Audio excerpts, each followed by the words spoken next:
next we're going to Harriet Minter. What's the news? What's going on in Wales? I tell you, I don't want to make everyone jealous. I'm going to make you both jealous and simultaneously feel sorry for me. It's so sunny that I actually have sunburn. So that's why I look really pink. Even with like 5 inches of makeup, hasn't taken it down. So we're going to look at the news this kind of quarter, some things that have caught my eye. Let me pull them up so I can talk you through them. So first thing is, the first thing I saw was, and particularly relevant given the kind of anniversary of George Floyd and where we are at the moment, most UK professionals nervous about using the wrong race terms in the workplace. And this article kind of looks at the fact that around 2/3 to 3/4 of people feel uncomfortable with the language and what they should say and how they should say it. I actually think this is weirdly quite good news. I think it's quite good that we're so now aware of wanting to ensure that we are supporting people around us, that we are not accidentally offending people, that we are not accidentally saying the wrong thing, that we feel nervous about it. I think that is good. I think it also highlights how important a level of training and just bringing people in and opening up the conversation around this is. Second thing I saw, which really resonated with me, and I'll tell you why in a minute, is are men-dominated offices the future workplaces?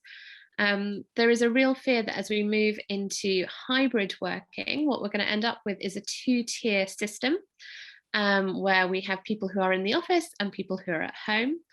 And we know already that the majority of people who are already returning to the office are men. Anecdotally, I actually went into the city for a meeting the other day. I was in a restaurant, there were lots of other people having meetings all around me, and I was the only woman there. Everyone else was men. And it, in a way, is fine if we have male-dominated offices, that's fine.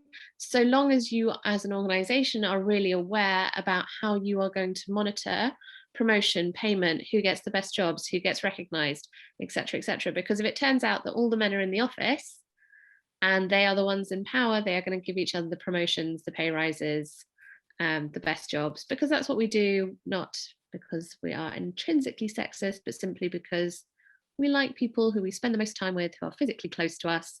And if all the women are at home because they are still picking up the majority of childcare duties, or simply because they're smart enough to say, I don't want to waste 2 hours a day commuting, we're going to end up in a two-tier situation. I'm talking about it a lot at the moment, talking to lots of companies about it. It's a really big worry. And I think if your organization has announced that it's offering some sort of hybrid working policy, but they haven't talked about how they're going to ensure that they monitor gender representation within that, that's something you need to be talking to them about.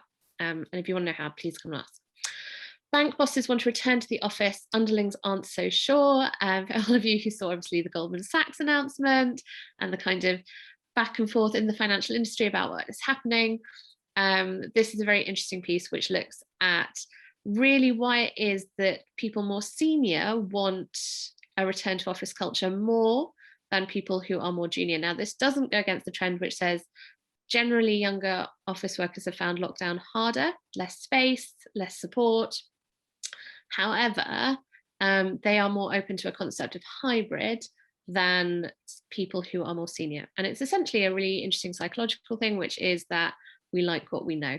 So if you were brought up going to the office every day, you like going to the office every day. Hampton Alexander report came out in the last quarter. 2 stories here from it. First is female directors are up by 50%, which is really good news. So the number of female directors sitting on boards within the FTSE 350 has risen overall by 50%, and the all-male boards have disappeared. Now, you might be thinking, I feel like I've heard this news before. You have. You heard it about a year, 18 months ago. About 18 months ago, there were no all-male boards in the FTSE 350, and then a woman left, and they hired a man, and there was another all-male board, but now they've gone again.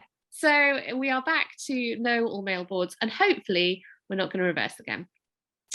Balfour Beatty shareholders rebel over lack of board diversity. Just in case your organisation needs some proof that shareholders really do care about this stuff, a quarter of Balfour Beatty shareholders actually went into full protest mode about the fact that there was no Black, Asian or minority ethnic representation on the board and the lack of gender diversity on the board.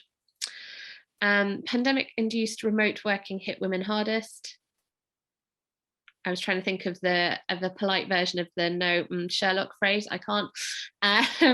We know that it looks at the fact that essentially women became more responsible for kind of household and domestic labor, and also that weirdly we are more open to men saying, I'm really sorry, I need to move this meeting, I've got to do childcare, than we are women. And I think it's because we don't expect it from men. And so we sort of then give it a level of importance.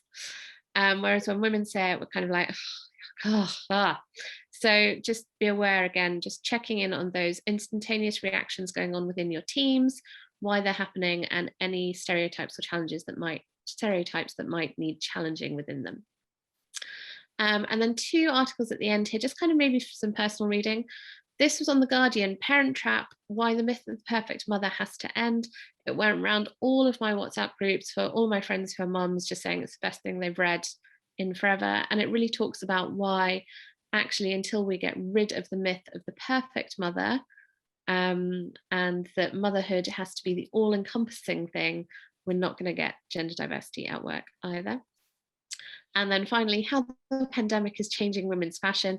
I have included this, I'm going to say, as a parody. It's not written as a parody, it's written as a completely straight journalistic article, but it really made me laugh. It's US, it's written by somebody who I don't think has ever left the house without a full blow dry and a 4-inch pair of stilettos. Just talking about how the pandemic has changed dressing for all of us. I certainly know it's changed dressing for me. I actually left the house the other day, if you look at my Instagram, left the house the other day wearing pajama bottoms, a dress over the top of them because I'd had a Zoom meeting and I just thrown the dress on, and dog walking shoes. And it was only when I got to the train station, I'm not even going to the shops, to the actual train station to go and meet people, that I realised what I was wearing and that I had to go home and change. That is all from me, Ms. Gorter. Thank you as ever for having me, and do always get in touch if you've got questions or queries. Thank you.